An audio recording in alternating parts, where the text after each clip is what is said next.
जय माधवी कृष्णा। आखिर कौन थे इस धरती के पहले किसान? आखिर किसने सबसे पहले खेती का काम किया? आज हम आपको नारायण की वो अनसुनी कथा बताएंगे जो बहुत कम लोग जानते हैं। राजा पृथुवैन्य, जो राजा पृथु के नाम से भी जाने जाते हैं, वो नारायण का प्रथम मनुष्यावतार थे, जिनके बारे में काफ़ी कम लोग परिचित हैं। वे इस धरती के प्रथम अभिषिक्त सम्राट थे। प्रयाग क्षेत्र में उनकी राजधानी थी। राजा पृथु बहुत दयालु और विनम्र थे। एक बार वो खुद के राज्य में घूमने के लिए गए। घूमते हुए नारायण रूपी पृथु राजा ने देखा कि उनकी प्रजा काफी अशक्त और कुपोषित है। उनकी प्रजा पशु जैसा जीवन व्यतीत कर रही थी, निकृष्ट अन्न खा रही थी। अपने पिता के साम्राज्य में प्रजा की ऐसी हालत देखकर राजा पृथु बहुत चिंताकुल हो गए।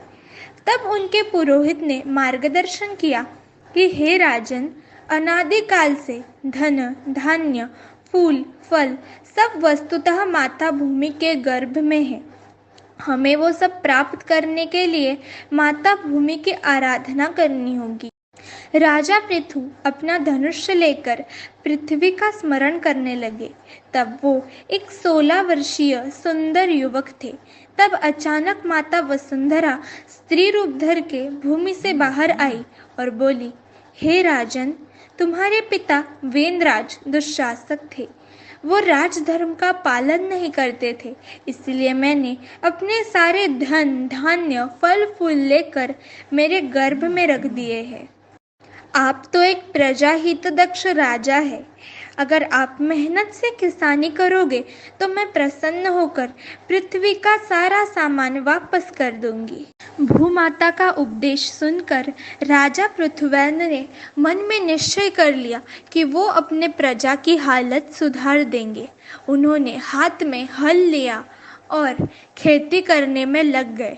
राजा पृथु ने उनकी प्रजा के सहकार्य से मेहनत से खेती की, बीज बोए और बारिश के बाद उन बीजों में से अंकुर आ गए। बीज बोने के बाद सबको धान्य प्राप्ति हो गई और धान्य प्राप्ति के पश्चात सबको धन प्राप्ति भी हो गई।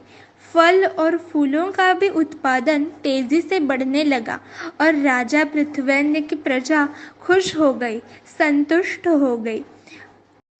ऐसे कल्याणकारी महाराज पृथु और कोई नहीं बल्कि साक्षात नारायण थे, जो प्रजा को खेती का महत्व समझाने तथा खेती सिखाने आए थे।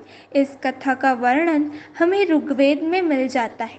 जय कल्याणकारी अभिषिक्त सम्राट महाराज पृथुवैन्य। जय माधवी कृष्णा।